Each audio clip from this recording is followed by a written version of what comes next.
Assalamualaikum warahmatullahi wabarakatuh. Aku ingin bercerita sedikit pada hari ini karena aku rasa ketika ada dorongan untuk bercerita sekaligus sebagai tugas hari, aku harus segera lakukan meskipun dengan cara dibuat video seperti ini. Karena akan sangat sayang rasanya jika hanya dipendam di dalam hati seorang diri. Mungkin di esok hari akan berguna bagiku, mungkin juga bagi kamu, atau dia yang tidak kamu duga-duga sebelumnya. Semoga saja begitu. Amin. Baiklah, kalau begitu segera akan kumulai cerita kisahku ini. Cerita ini tentang sebuah kisahku sebelum aku masuk ke UGM dan keinginanku di masa depan, atau mungkin lebih tepatnya dikatakan sebagai harapan, karena aku pikir antara keinginan dan harapan adalah dua hal yang berbeda meskipun pada dasarnya memiliki tujuan yang sama, yaitu dorongan untuk mencapai sesuatu. Perkenalkan, namaku Agus Rianto, biasa dipanggil Agus. Sekarang aku sedang kuliah di Sekolah Vokasi UGM dengan prodi D3 Komputer dan Sistem Informasi. Sebelumnya, sebelum menceritakan tentang keinginanku di masa depan, aku ingin bercerita tentang kisahku. Aku sebenarnya bukan asli Jogja. Aku dari Bekasi pindah ke Jogja itu tahun 2000, khususnya di Gunung Kidul. Jadi kira-kira sudah 15 tahun aku tinggal di Jogja. Aku juga mempunyai adik perempuan, sekarang kelas 10 di SMK Muhammadiyah 2 Ponjong. Untuk masalah pendidikan, aku selalu sekolah yang jaraknya dekat dari rumah. Saat SD, aku sekolah di SDN Klumpit. Setelah lulus, aku mempunyai dua pilihan, yaitu melanjutkan ke sekolah negeri atau swasta. Karena secara ekonomi aku kurang, jadi harus menyesuaikan, jadi aku memilih yang swasta. Ingat, bukan berarti sekolah di swasta kualitasnya tidak bagus. Menurutku, sekolah dimanapun sama saja, tinggal niat kita dalam menjalaninya. Akhirnya aku melanjutkan ke MTS Sumber Kiri. Nah, saat di MTS ini baru mengenal mata pelajaran agama yang dipecah menjadi beberapa mata pelajaran. Ya wajar saja, dulu aku dari negeri jadi belum paham. Jika kalian sekolah di madrasah, selain dapat ilmu umum, kalian juga dapat menguatkan iman. Sebab kalian akan mempelajari agama secara detail, tapi jangan tanya banyaknya mata pelajarannya. Ya jelas banyak yang di MTS, sebab mata pelajaran agamanya dipecah-pecah. Dan semisal ulangan tengah semester atau UTS dan ulangan akhir sekolah atau UAS, waktu yang dibutuhkan juga lama. Kecuali sehari kalian mau mengerjain 4 soal, kemungkinan bisa cepat selesai. Kemudian lanjut ke SMA atau SMK. Untuk melanjutkan ke jenjang tersebut sebenarnya agak ragu, sebab aku mempunyai banyak pilihan dan semua pilihan tersebut itu menarik semua. Tapi karena aku yakin pilihanku sendiri, maka aku melanjutkan ke SMK Muhammadiyah 2 Ponjong dengan jurusan multimedia. Kenapa aku mengambil multimedia? Sebab di SMK tersebut hanya ada dua jurusan, yaitu otomotif dan multimedia. Aku dulu sempat berpikir, jika aku mengambil jurusan otomotif, maka aku harus punya motor untuk dibongkar. Jadi, kemungkinan besar aku harus membeli motor. Nah, sebab itu aku tidak mengambil otomotif. Dan jika aku mengambil multimedia, maka hanya perlu mempunyai komputer atau laptop. Yaitu yaitu pemikiran sebelum masuk di SMK. Tapi setelah masuk di SMK, aku mulai mengenal bagaimana aku harus menguasai materi jurusan yang aku ambil. Sebab jika tidak tahu apakah setelah lulus dari SMA kita akan melanjutkan atau bekerja. Mungkin bagi orang tua kalian yang mampu secara ekonomi sudah memikirkan untuk melanjutkan kuliah. Tapi kebanyakan yang sekolah di SMK tersebut merupakan kalangan bawah. Jadi harus benar-benar menguasai jurusan tersebut. Ketika aku masuk kelas 12 atau kelas 3, aku ditawarkan untuk mendaftar beasiswa Tunas Indonesia.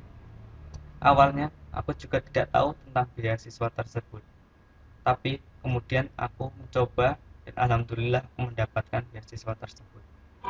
Jika kalian belum tahu apa itu beasiswa Tunas Indonesia, beasiswa tersebut merupakan beasiswa yang diberikan kepada anak-anak jenjang SMK, SMA, dan MA, dan beasiswa tersebut digunakan untuk membayar SPP selama 1 tahun. Beasiswa tersebut langsung diberikan kepada siswa melalui ATM. Dan yang perlu kalian ketahui, beasiswa tersebut diselenggarakan oleh UGM. Dengan adanya beasiswa tersebut, maka tanggungan SPP selama 12 teratasi. Jadi, hanya tinggal memikirkan UN dan ujian praktek. Pertama, aku akan membahas ujian praktek. Menurutku, saat menjelang ujian praktek merupakan saat di mana kita sibuk dan tidak main. Untuk mempersiapkan ujian praktek, aku dan teman-temanku harus lembur-lembur. Sampai-sampai saatnya masuk sekolah kami pun harus meminta izin untuk tidak diadakan kelas teori. Karena tugas akhir tersebut belum selesai. Tapi ternyata lembur di sekolah saja belum cukup untuk menyelesaikan tugas tersebut. Kami pun mengambil keputusan untuk lembur di rumah teman yang mempunyai komputer plus laptop plus makanan. Kami mengerjakan tugas akhir dari mulai pagi sampai pagi selama kurang lebih 3 hari. Kompakan dan saling membantu sangat terasa ketika mengerjakan tugas praktek tersebut. Dan setelah tugas praktek tersebut selesai, aku mulai fokus untuk memikirkan UN. Saat di SMK, aku juga tidak begitu ambisi untuk mendapatkan nilai tinggi, sebab yang aku pikirkan adalah bagaimana aku mendapatkan pekerjaan setelah aku lulus dari SMK tersebut. Ketika mengikuti tryout, kalau bicara nilai, ya naik turun. Saat tryout ini bagus, kemudian tryout berikutnya jelek, atau malah sebaliknya. Jadi, gara-gara nilai tryout yang naik turun, maka aku hampir putus asa. Tapi, aku selalu diberikan motivasi oleh guru BK. Sedikit ada semangat untuk berjuang menghadapi UN. Saat aku mengikuti les matematika, sempat guruku berkata, dari dulu SMK ini dari dulu SMK ini didirikan, UN tidak ada yang pernah mendapatkan nilai 10. Tapi kalau 9,75 dulu pernah ada. Dalam hati sempat berjanji untuk mewujudkannya. Aku pun selalu berusaha untuk mewujudkannya. Dengan usaha keras, akhirnya aku dapat mewujudkan keinginan guruku matematika supaya mendapat nilai 10 saat UN. Sebenarnya hasil tersebut tanpa pernah aku duga. Tapi yang membuat aku lega, ya setidaknya aku lulus setelah mewujudkan keinginan guru. Setelah lulus SMK, sebenarnya aku tidak mempunyai niat untuk kuliah. Mengapa? Karena untuk biaya di SMK ayahku sudah kesusahan, apalagi aku harus kuliah. Tapi lagi-lagi guru BK memberikan semangat dan dorongan untuk kuliah. Mungkin karena aku dulu pernah mendapatkan beasiswa yang diselenggarakan oleh UGM. Jadi aku berniat untuk masuk UGM. Tentu banyak orang yang tidak percaya pada hal itu. Aku pun berniat untuk daftar melalui PBUTM. Sebenarnya cuma coba-coba sih. Untuk jalur ini, setiap sekolah hanya boleh mengirimkan maksimal 2 orang. Saat itu aku mendaftar dengan temanku yang bernama Asik Hanita. Sekarang dia melanjutkan di UMY. Kami berusaha keras agar dapat diterima dari mulai pengiriman berkas, mencari surat-surat yang harus dikirim, dan masih banyak lagi, termasuk saat memberi kode di bank.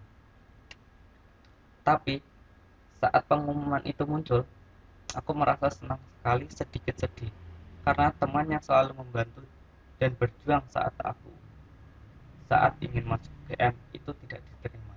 rasanya tidak enak untuk dijalani.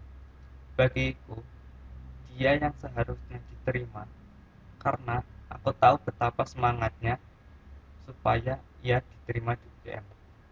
Setelah pengumuman itu muncul, aku sebenarnya sudah memutuskan untuk tidak melanjutkan. Mengapa? Karena mungkin jika kalian diterima di UGM, orang tua kalian bangga dan mendukung, tapi tidak untukku. Banyak yang tidak setuju jika aku melanjutkannya, sampai-sampai ayahku juga tidak mendukung. Orang yang mendukung hanya teman dan guru. Jika aku mengeluh, selalu diingatkan dan diberi semangat. Sampai akhirnya aku bertekad untuk melanjutkan kuliah. Aku juga sempat berpikir, mungkin lama-lama mereka juga memahami bahwa aku harus melanjutkan kuliah. Kalau dipikir-pikir, sejarah pendidikan yang aku ampuh sudah lengkap. Pernah menempuh pendidikan di madrasah dan pernah di Muhammadiyah. Sekarang aku melanjutkan UGM. Menurutku, memang ini jalanku. Aku harus siap menghadapi rintangan. Bagiku, untuk menatap masa depan yang cerah, diperlukan sebuah semangat yang tinggi. Sedangkan untuk mewujudkan masa depan yang cerah, diperlukan perjuangan yang keras. Mungkin hanya ini sedikit gambaran hidup sampai bisa melanjutkan di UGM. Semoga bermanfaat. Nah, sekarang ketika ditanya apa harapanmu di masa mendatang, tentu aku akan menjawab, yaitu ingin merubah ekonomi keluargaku, karena hanya aku yang jadi harapannya. Ayahku tidak mungkin berharap kepada adikku yang duduk di SMK. Aku sekarang sedang menjalani semester 2. Harapannya 2 tahun ke depan aku dapat lulus kuliah dengan IP tinggi, yaitu 3,5. Amin. Setelah itu aku ingin bekerja di perusahaan besar supaya mendapat gaji yang tinggi. Kemudian setelah bekerja selama 2 tahun, aku ingin memperbaiki rumah orang tua supaya terlihat kokoh dan nyaman. Mungkin dimulai dari hal yang kecil dulu untuk memulainya.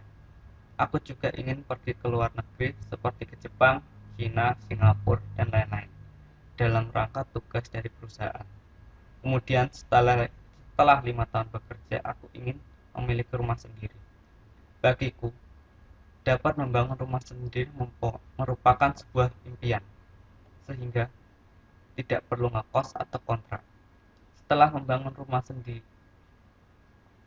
kemudian ingin membeli mobil untuk mempermudah ketika ingin pergi ke luar kota. Dalam jangka 28 tahun kemudian, aku ingin memiliki restoran sendiri, sebab bagiku tidak selamanya aku bekerja di perusahaan tersebut. Aku harus punya usaha sendiri dari gaji selama aku bekerja. Aku ingin memiliki restoran di Jogja dan di Bandung. Bagiku dua kota tersebut merupakan tempat yang tepat untuk didirikan restoran. Meskipun saat ini sudah banyak restoran yang sudah ada di wilayah tersebut. Menurutku, selagi ada inovasi, kita dapat membuat suatu hal yang sama menjadi berbeda dan membuat produk yang selalu diminati konsumen. Setelah memiliki restoran tersebut, jangka 2 tahun, aku ingin berkeluarga. Kemudian sambil mengembangkan bisnis makanan tersebut, aku ingin mengajak keluargaku untuk menunaikan ibadah haji. Dan harapannya setelah 5 tahun ke depan, restoran yang setelah 5 tahun ke depan, restoran tersebut sudah memiliki cabang di seluruh Indonesia, bahkan sampai ke negara tetangga. Menurutku, usaha kecil akan menjadi besar karena usaha tersebut memiliki cabang di mana-mana. Ketika satu cabang rusak, dapat diperbarui dengan cabang lain. Sekian masa depanku, semoga bermanfaat. Wassalamualaikum warahmatullahi wabarakatuh.